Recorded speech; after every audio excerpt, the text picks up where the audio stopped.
माझं चॅलेंज आहे या सगळ्या राज्यकर्त्यांना की तुमच्यात जर हिंमत असेल तुम्ही बिना संरक्षण फिरून दाखवा. मला हे कोणी सांगितलं की सरकार हे शेतकऱ्यांच्या भल्यासाठी बसलं आहे? तुम्ही तो पर्याय होणार का? येत्या निवडणुका आता जवळ आलेल्या आहेत, तर तो पर्याय तुम्ही जनतेला काय देणार आहे का? खरं म्हटलं म्हणजे एक अन दोन अन पाच 10 लोकांचा आवाज दाडू शकाल, लाखो लोकांचा आवाज कुणालाही दाबता येणार नाही. तू मग भारत असो नाही तर फ्रान्स असो. मध्ये सुप्रिया सुळे त्यांच्या शिबिरामध्ये आता बोलल्या की आमचं सरकार आलं तर आम्ही सरसकट कर्जमाफी देऊ. आणि शेतकऱ्यांकडनं पण मोठ्या प्रमाणात कर्जमाफीची अपेक्षा ठेवून शेतकरी आहेत. सरकार कर्जमाफी करेल का? सरकार किंवा जे सत्ताधारी आहेत सरकार म्हटल्यापेक्षा हे माजले आहेत. हे यांच्या डोक्यावरची ही जी भीती आहे ही निघून गेलेली आहे. नमस्कार, मी ज्ञानेश्वर खरात पाटील. आपल्यासोबत फायरब्रँड शेतकरी नेते आणि देशोन्नती या वर्तमानपत्राचे संपादक आणि प्रमुख माननीय लोकनायक प्रकाश भाऊ पोरे आहेत. त्यांच्याशी आपण शेतीच्या ज्या सध्याच्या उद्भवलेल्या समस्या असतील, त्याचबरोबर शेतमालाचे भाव, आणि त्यांनी विधानसभेमध्ये एक छोटंसं आंदोलन केलं होतं, त्या आंदोलनाची धग सत्ताधाऱ्यांपर्यंत पोहोचली आणि नंतर त्यांना अटकसुद्धा झाली होती. तर त्या संपूर्ण गोष्टीवर आज त्यांच्यासोबत आपण हितगुज करणार आहोत. भाऊ, तुमचं या चर्चेमध्ये स्वागत आहे. नमस्कार.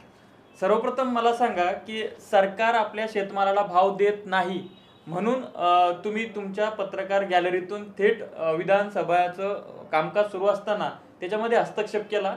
तो पूर्ण घटनाक्रम थोडक्यात सांगा. ज्ञानेश्वर असं आहे त्याच्यामध्ये की नुसतं शेतमालाचा भाव हाच विषय नव्हता. खरं म्हटलं म्हणजे नागपूरचं अधिवेशन हे केवळ विदर्भाच्या प्रश्नांसंदर्भामध्ये करायचं कायदेशीर बंधनाने ते येतात. काही ते उपकार करत नाही सरकार नागपूरला येतं म्हणजे. आणि नागपूर अकोला करारानुसार त्यांना 6 आठवड्यासाठी तिथे येणं भाग आहे. किंवा जेवढं दिवसभर राज्यामध्ये ते अधिवेशन चाललं असेल, मुंबईला समजा 200 दिवस चाललं, तर त्याच्या काय म्हणतो त्याला 1/3 वेळ, म्हणजे 200 दिवस असेल तर 60 दिवस त्यांनी तिथे यायला पाहिजे असं, किंवा 6 आठवडे यापैकी जे जास्त असेल ते. तर त्या हिशोबाने तिथे येतं. मात्र काय झालेलं आहे की विदर्भाच्या प्रश्नांसाठी ते तिथे येतात आणि विदर्भाचे प्रश्न न सगळवता किंवा न हे करता सोडवता इतरच विषयावर हे सगळं करत राहतात. हे जेव्हा माझ्या लक्षात आलं त्यामुळे मग मी माझा रोष तिथे व्यक्त केला. खरं म्हटलं म्हणजे त्या गॅलरीमधून पत्रकारांनी बोलू नये असे संकेत आहेत आणि पत्रकारही बिचारे बोलत नाही. त्याचं कारण असं आहे की प्रत्येकजण तिथं जो येतो तो नॅचरली कुठल्या तरी पेपरच्या माध्यमातून तिथं येतो, म्हणजे नोकर पेशा असतो. त्याला असं वाटतं की मी इथं बोललो, माझ्या संपादकाला नाही आवडलं किंवा मालकाला नाही आवडलं, माझी नोकरी धोक्यात येईल किंवा जर अटक बिटक झालं तर माझ्या करिअरवर ब्लॉट पडेल, मग मला दुसरीकडे नोकरी लाभणार नाही.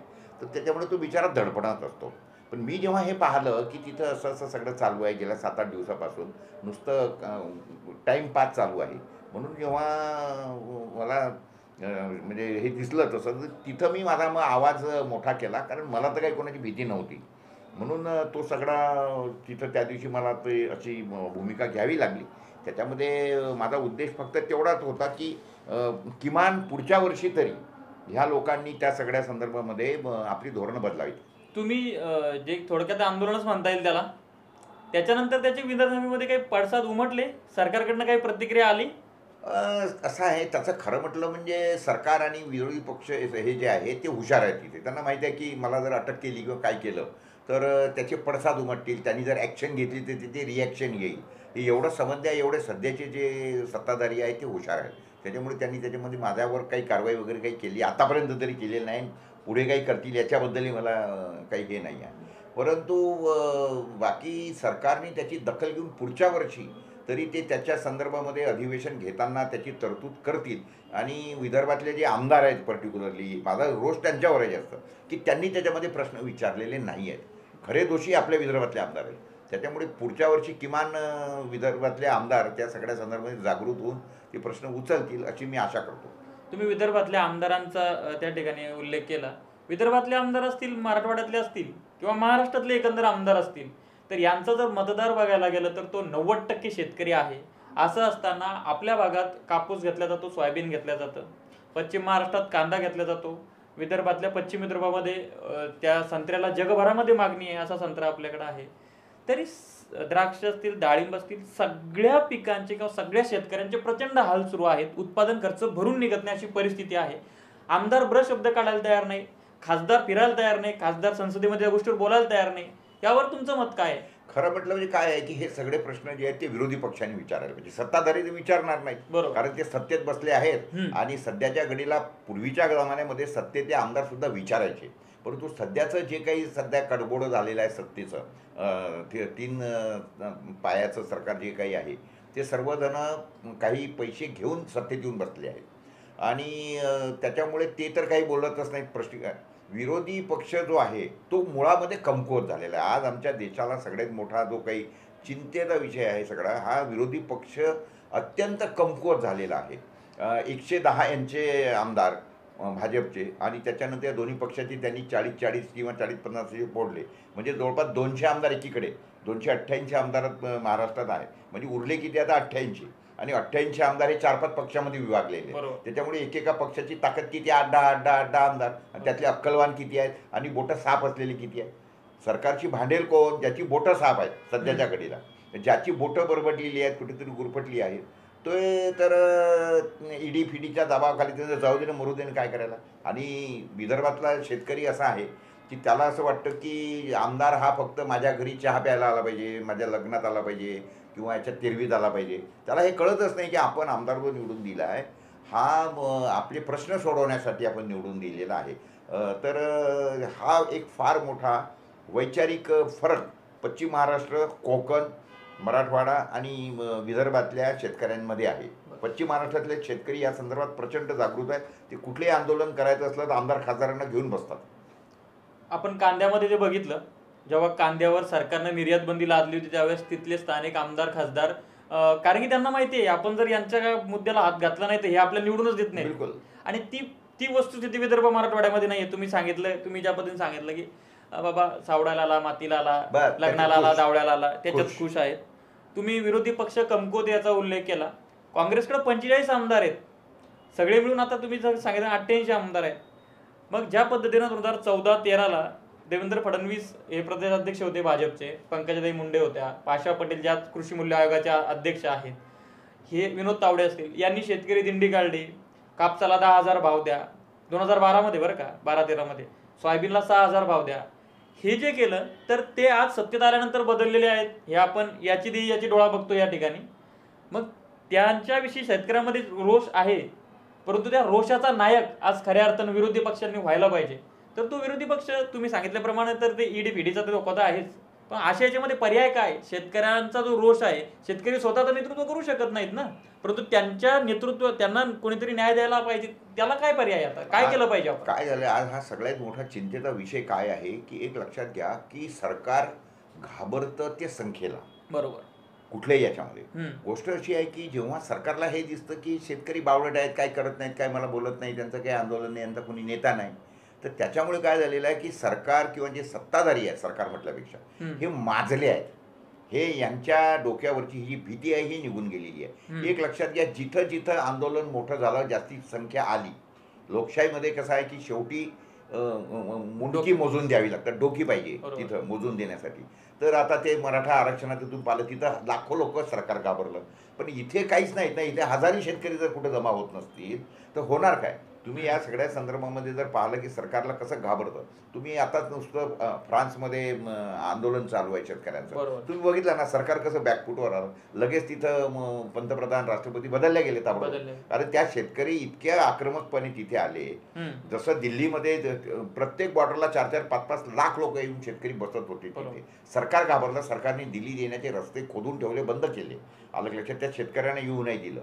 परंतु तरीसुद्धा भारताची लोकसंख्या, तिथली शेतकरी संख्या याच्या तुलनेत फ्रान्सचे लोकसंख्या आणि तिथं शेतकरी, याचा फ्रान्सची लोकसंख्या फार कमी आहे ना. त्याच्या दृष्टिकोनातून तिथं लाखो शेतकरी जेव्हा रस्त्यावर आले आणि त्याच्यानंतर ती सगळी त्यांचे ट्रॅक्टर, अवजड आणि हे घेऊन आले आणि त्यांनी जेव्हा सरकारी कार्यालयामध्ये शेण फेकलं, खतं फेकली, ब्लॉक करून टाकले आणि रस्ते ब्लॉक करून टाकले, सरकारला बॅकफुटवर यावं लागलं ना.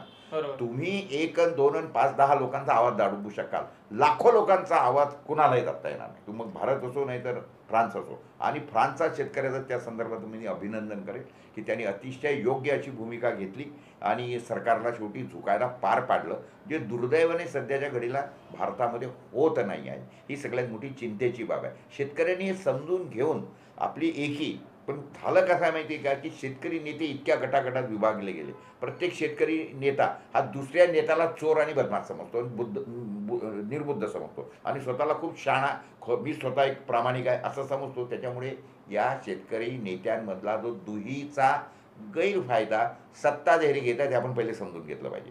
आणि शेतकऱ्यांनी या सगळ्या संदर्भामध्ये आपला नेता जो कोणी असेल समजा तो त्यांनी शोधला पाहिजे की बा निरपेक्ष नेता असा कोण आहे की ज्याचा व्यक्तिगत काही स्वार्थ नाही आहे आणि ज्याचं चरित्र आहे. आता ते फार मुश्किल झालेलं आहे. शेतकरी महत्त्वाचं म्हणजे असं आहे की आंदोलनात कोण उतरतो, पब्लिक सामाजिक कार्यात कोण उतरतो, कमीत कमी ज्याची पोटाची खडगी भरलेली आहे आणि ज्याचं काहीतरी तिकडे बघणारं कोणतरी आहे. काय झालं आहे की महाराष्ट्रामधला किंवा भारतातला शेतकरी हा सध्या इतका पिचलेला आहे, इतका परेशान आहे की त्याला गावामध्ये आंदोलन यायचं असलं तर त्याच्याकडे 500 रुपये सुद्धा खिशात नसतात. येणार कसा बिचारा? म्हणजे ज्या शेतमालाला आंदोलनासाठी आंदोलन करायचंय, भाव मिळण्यासाठी जो खर्च लागतो तो पण त्याच्याकडे नाही असं तुमचं मत आहे. मी तुम्हाला पहिल्यांदा पर्याय विचारला, बरोबर, की पर्याय काय?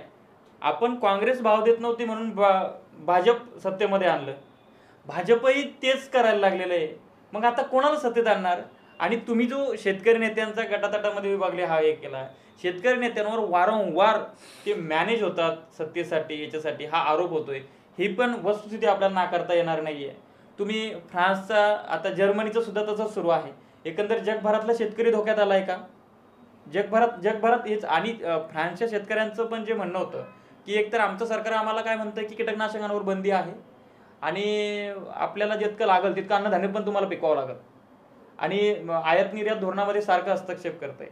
आज आपण जर बघितलं, कांदा असेल किंवा संत्रा असेल, संत्रा उत्पादक शेतकऱ्यांना आत्महत्या केली आणि त्याला त्याच्या दशक्रियेला पंतप्रधानांना आमंत्रण पाठवल्याची एक चिठ्ठी तुम्हालाही व्हॉट्सअपला आली असेल. तर एक फ्रान्सचा शेतकरी की तो घरापासून निघतो, आंदोलन करत त्यांच्या मंत्रालयात जातो, मंत्रालय ताब्यात घेईपर्यंत इतकं भयान आंदोलन होतं, सरकार पडतं, शेतकऱ्याच्या बाजूचे धोरणं होतात, पण विदर्भात किंवा भारतात आत्महत्येचा पर्याय निवडला जातो. हे कितपत योग्य आहे? हे बदललं पाहिजे. कारण कसं आहे माहिती का की हा जो वर्ग आहे हा भयंकर पिचल्या गेलेला आहे. दुसरी गोष्ट अशिक्षित आहे. तिसरी गोष्ट म्हणजे तो दरिद्री झालेला आहे, म्हणजे त्याच्याकडे पैसा नाही, आर्थिकदृष्ट्या दुर्बल झालेला आहे आणि वाहनं नाहीत, काही नाही. आणि हा अफाट देश आहे, एक लक्षात घ्या, भयंकर अफाट देश आहे. म्हणजे फ्रान्स वगैरे हे काय आपल्या म्हणजे एकेका जिल्ह्यापुरते देश आहेत. आपल्या इकडे जो जिल्हा आहे तर त्या हिशोबाने छोटे छोटे देश आहेत, त्याच्यामुळे वाहतूक वगैरे एवढं काही तिकडे प्रॉब्लेम नव्हता. आणि आपल्या एवढे ते शेतकरी इतके दुबळे नाही आहेत, एक लक्षात घ्या. तिथं एकतर सरकार तिथल्या शेतकऱ्यांना प्रचंड अनुदानं देतं, एक पहिले समजून घ्या.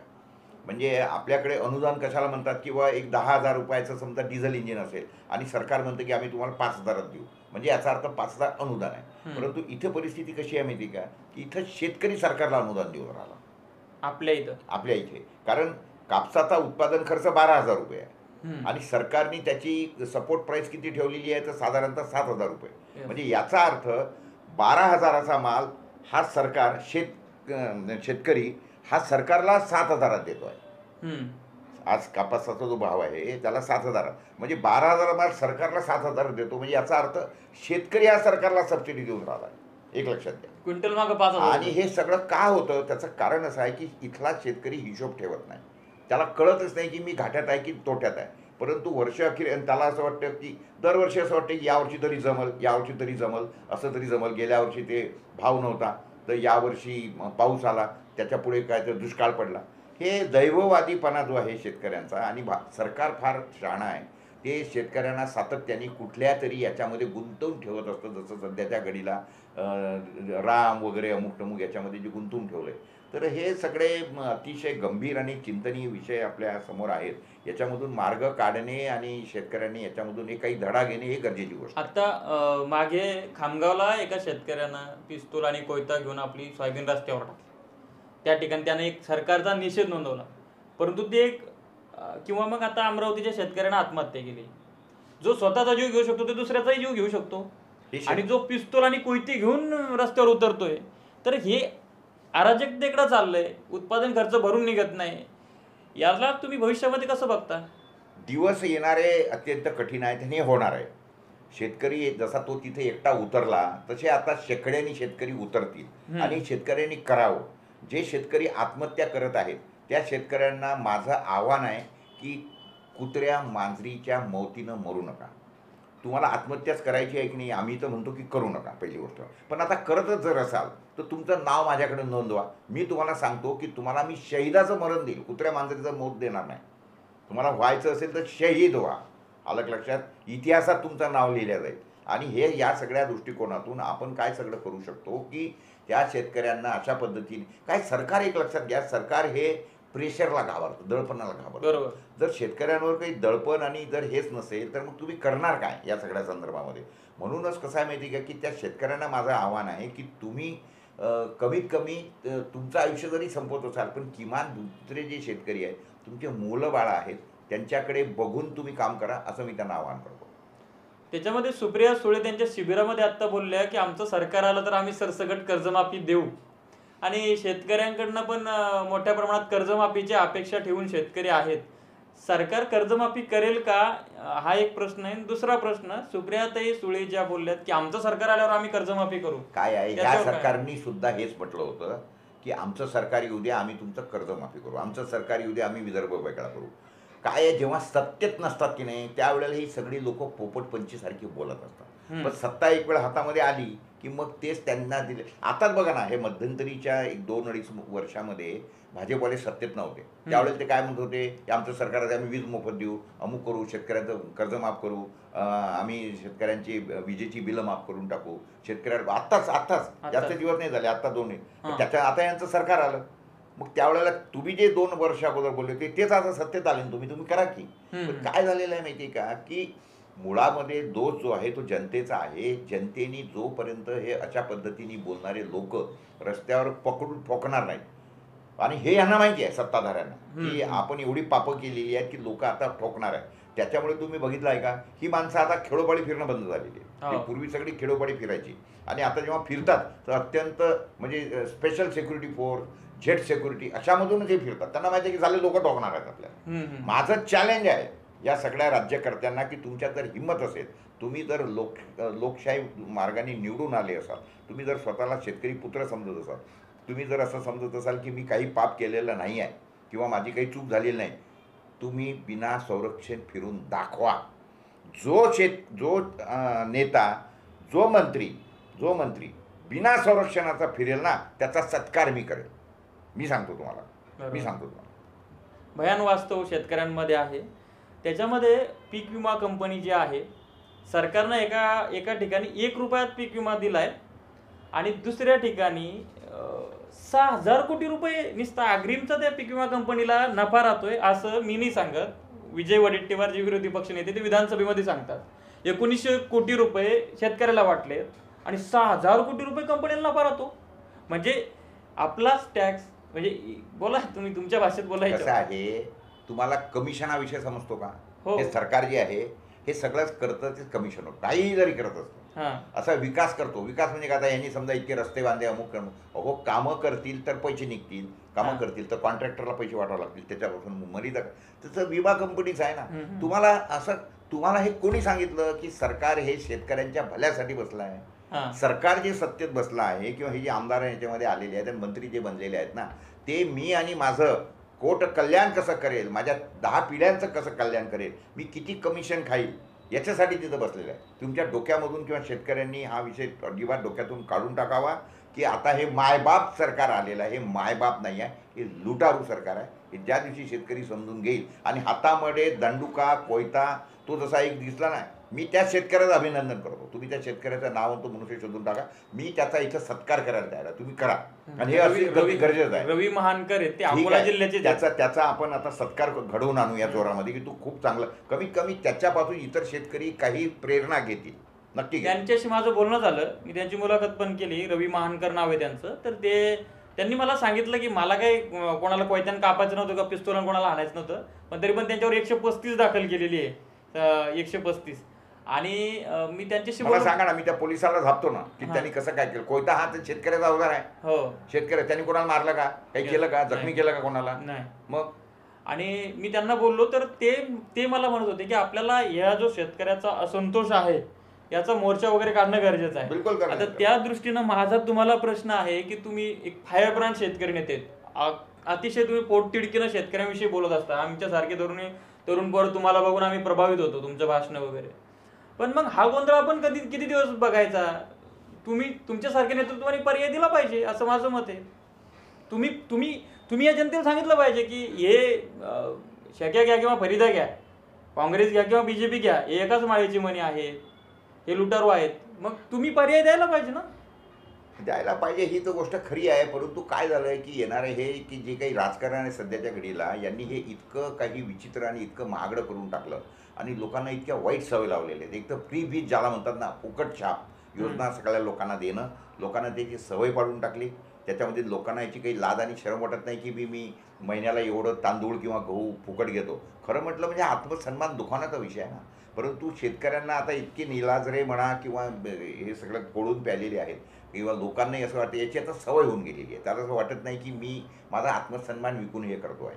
त्याच्यामुळे जे सातत्याने एवढं हे सगळं करूनही लोक जे निवडून येतात किंवा राज्यकर्ते निवडून येतात, त्याच्या मागचं कारण एक तर फुकट जे काही छाप योजना यांनी काढलेल्या आहेत प्रत्येक गोष्टीमधल्या ते आहेत.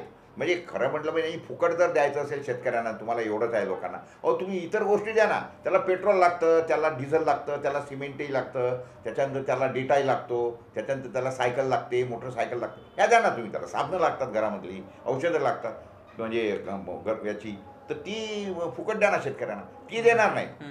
फुकट काय देतात, आयजीच्या माझा प्रश्न हा आहे तुम्हाला, हे सरकार बदलणं गरजेचं आहे. चुकीचे लोक सत्तेत येतील. सूर्यप्रकाश इतकं स्पष्ट आहे, तुमचं खूप मोठं नाव आहे, तुम्ही तो पर्याय होणार का? या त्या निवडणुकाही आता जवळ आलेले आहेत, तर तो पर्याय तुम्ही जनतेला देणार का? खरं म्हटलं म्हणजे मला आजकाल खरंच वाटायला लागलेलं आहे की मी खरं म्हटलं म्हणजे एक संपादक आहे, लेखणी घेऊन लिहिणं आणि लोकांना प्रेरित करणं हेच मी माझं कर्तव्य समजतो आणि मी ते आतापर्यंत अतिशय प्रामाणिकपणे करत आलो, तुम्ही बघितलं. आणि अतिशय पोटतिडकीने आणि अतिशय काय म्हणतो त्याला झंझावाताप्रमाणे आणि अगदी लेखणी माझी मी तलवारीसारखी चालवली. परंतु त्याचा आता एवढा उपयोग होताना दिसत नाही. कारण गोष्ट अशी आहे की एका जमान्यामध्ये जसं उपोषणाला गांधीजी बसले तरी सरकार हादरून जायचं, इंग्रजी सरकार, कारण त्यांच्यात नैतिकता शिल्लक होती. या लोकांमध्ये नैतिकता नावाचा काही विषयच नाही. आता यांच्यासमोर काही करून उपयोग नाही. आता अशा वेळेला मला असं वाटायला लागलेलं आहे की आता मैदानात उतरणं गरजेचं आहे. कारण मोरीमध्ये तुंबली खूप आहे, मोरीत घाण खूप झालेली आहे. आपण अरे मोरी तुंबली, घाण खूप झाली.